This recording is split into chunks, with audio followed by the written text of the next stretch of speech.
One of the most unique cars on display at the 2012 Muscle Car and Corvette Nationals was an ultra-rare Hurst Olds Convertible, one of only 3 made, and it featured a giant shifter, a unique platform, and a very special rider.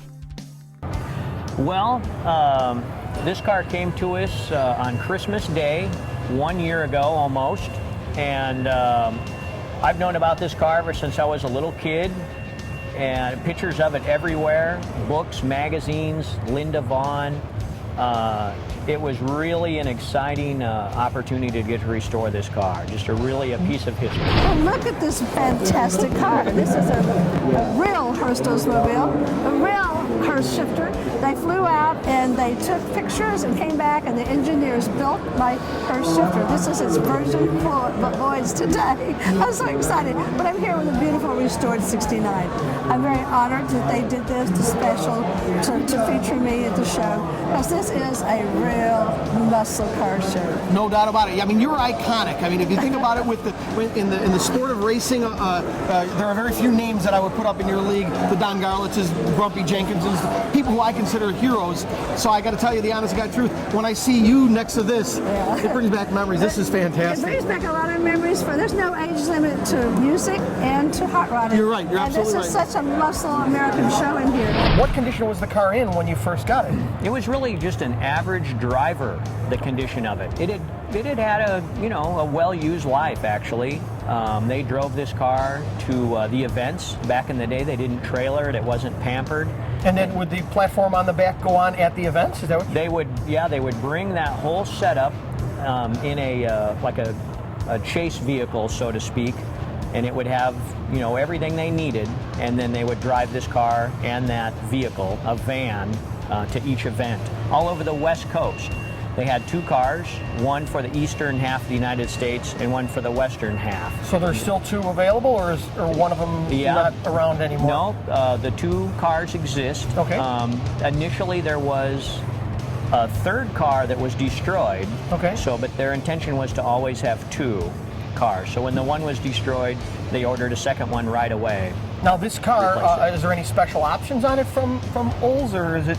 Yeah, these cars were really like a brass hat type of a car. They were loaded with almost every option you could get. The Protecto plate says the Hearst Corporation on that, because that was the original owner of these cars. And so they have nearly every factory option almost you could put on there. There's just a few that aren't on there. And then as far as the restoration goes, what did you wind up doing to the car? Well, this car's had a full, complete rotisserie nut and bolt, frame off, everything you can imagine. We did every single piece and part on this car.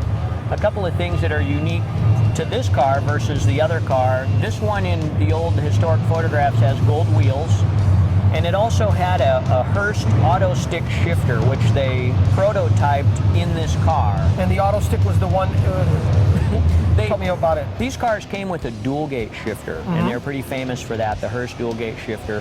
This one is, it looks like a 4-speed shifter, but it still operates like a dual gate in its function, but it looks like a 4-speed. So it was another gimmick, an item they were coming up with, and they put that in this car to show it off.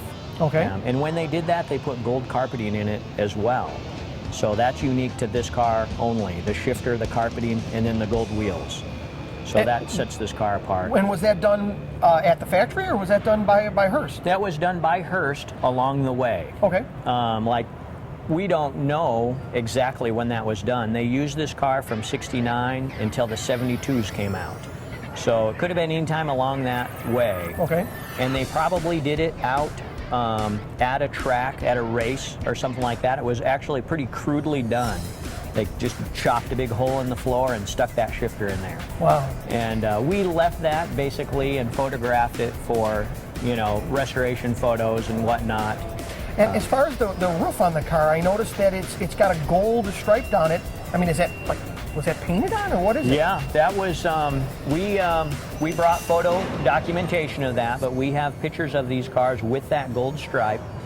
This would be the only, 2 cars that would have ever had that stripe.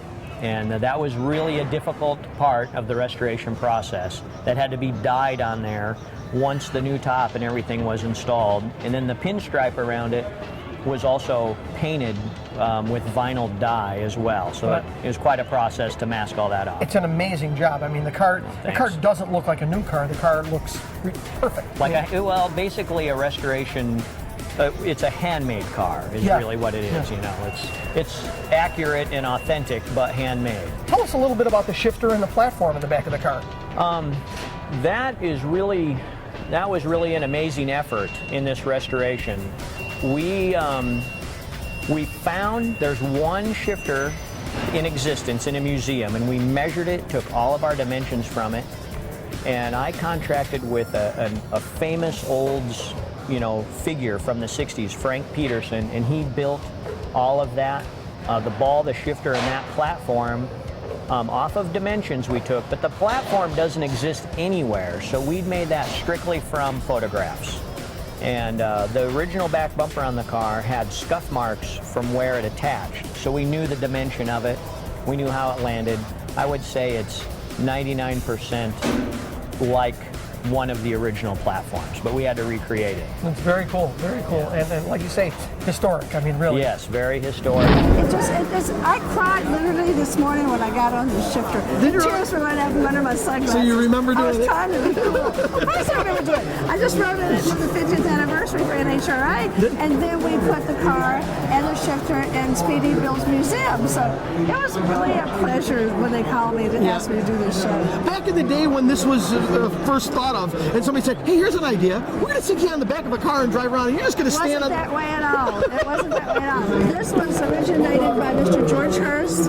He wanted to get his product across. Like Richard Penny and STP, we wanted to make Hurst a household word.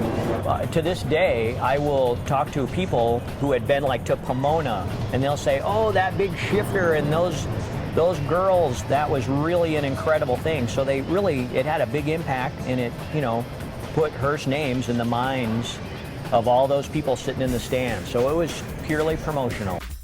Why don't you tell us a little bit about the drivetrain? What's in it for an engine, trans, and rear end? Well, what was unique about Hearst Olds in the very beginning was that GM wouldn't put an engine larger than a 400 in a production car. It was against their corporate ruling. So Hearst took these Oldsmobiles and they were able to sell this car with a 455 engine, which was really a big step up in 68 and 69. So these were basically a big car engine that had the W30 equipment, a better cam, specific cylinder heads, very specific rear end gear ratios, and everything was, kind of a blueprinted package. They were rated at 380 horsepower.